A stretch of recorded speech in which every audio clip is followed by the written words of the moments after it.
বলছেন যে ত্রিপুরা कैसा काम कर रहा है आप लोग देखिए जाके।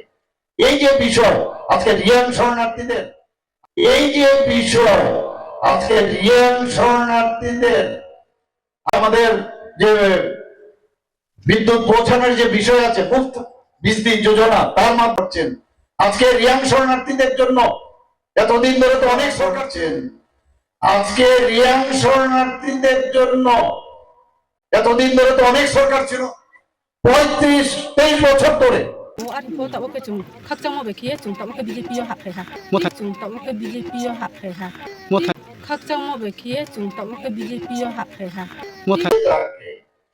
এই যে বিষয় আজকে রিয়াং শরণার্থীদের। क्या बात है सर, क्या बात है सर, क्या बात, ये बात है।